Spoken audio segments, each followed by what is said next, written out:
Kelsey Waldon learns to live with old ghosts on a confessional new album.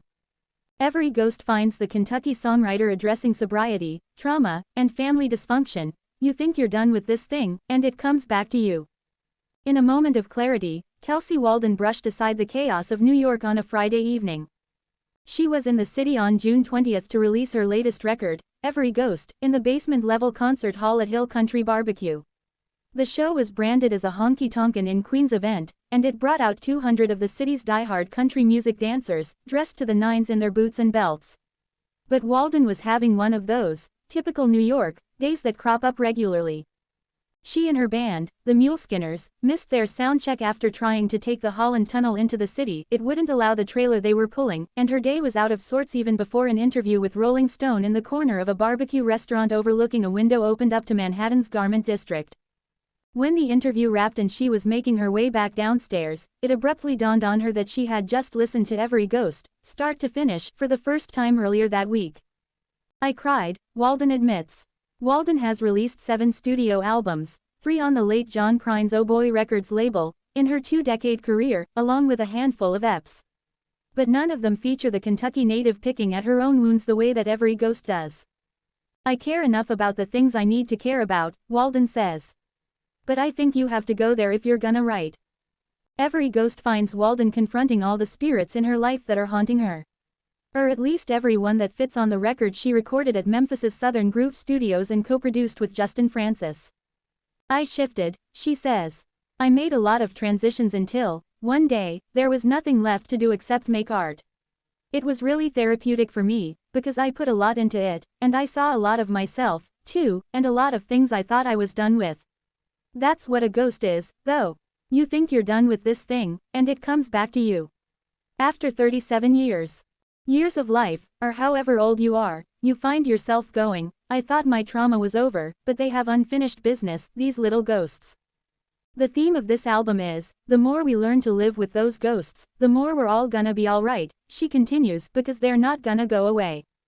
On the record, Waldon gets into addiction and sobriety, grief, and the trauma in her life that can rightly be called generational. She wrote 8 of the 9 songs, save for Hazel Dickens' Ramblin' Woman, that ends the album. On Falling Down, she confronts the addiction part head-on, from the opening lament of an empty liquor bottle and its consequences with the lines, "Don't be surprised if I'm pitchin' a fit because there's just one thing that I can't quit." It's a personal illusion. Waldon's choice of sobriety is a recent one, and she's still getting used to it. I never meant for this to become a thing, she says, but I started realizing that the more of us that do it, a lot of members of my band have the same issues, the more it helps. Now, I still smoke a little J when I need it to get to bed, but I have a very different relationship with that. It doesn't tap the little angry hillbilly inside of me that still rages. The haunting ballad, My Kin, finds Waldon examining her past, and her upbringing. She is a product of a broken home, and it's what drove her to start playing music as a teenager.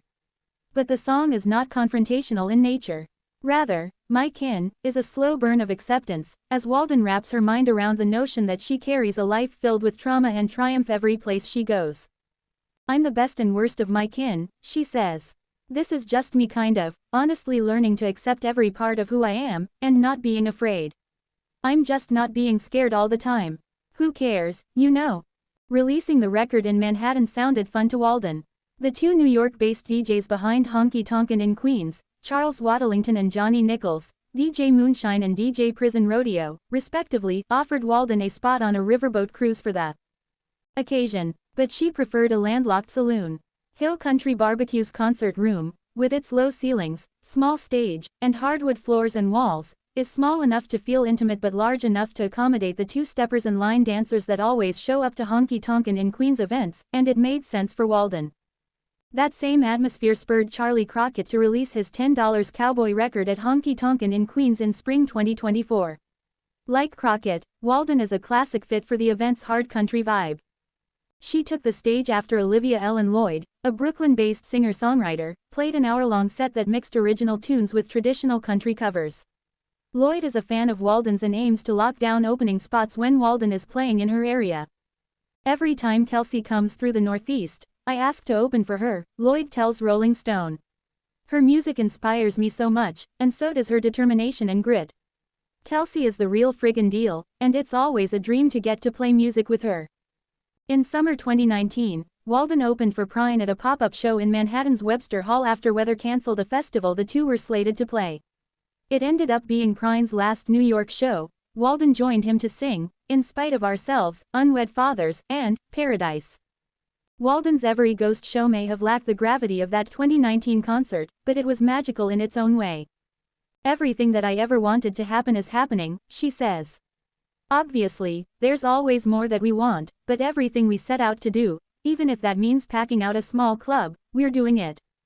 Her 90-minute set, backed by the Muleskinners, showcased all 9 songs on Every Ghost. She walked on in a long black coat embroidered with red roses and musical notes to kick it off with Ghost of Myself, as fans wanting to get as close to her as possible crowded the dancers off the floor. The disruption for the two-steppers was brief, and the dancing resumed in the second song, Let It Lie, and lasted the rest of the night. Beyond Every Ghost, the setlist spanned Waldon's entire catalog and reminded fans of her Kentucky roots at nearly every turn. Before she started playing Backwater Blues, Waldon paid tribute to the devastating floods that Kentucky endured in April. The water, personally, ruined a lot of shit in our lives, but I'm still proud to be from flood country, she boasted from the stage. When the show ended, Waldon's time in Manhattan did the same. She had a show in Philadelphia the next night, and suddenly another tour was underway. She'll tour this record through the summer and likely be on the road the rest of the year, including her Ryman Auditorium debut on November 15. Opening for 49 Winchester. For the moment, Waldon is simply glad to have Every Ghost off her chest. There's not a lot of time in her world right now for pondering where she takes it from here. I think all of us kind of wonder what's next, Waldon says. It feels scary for a lot of people out there right now. But you know what? The only way through is through. I'm definitely not in it for the money, but I am thankful that I do make a little more now, so I can at least make it work. So much has happened, she continues. I was in the Country Music Hall of Fame last year. I feel like we're playing some of the biggest festivals out there. Everyone tells me that I'm killing it, but I'm so in the middle of it that I don't think I can see it unless I zoom out. At the humble, lowest level, I just want to be able to treat my band well and keep getting to where it's a little easier. That's all I want.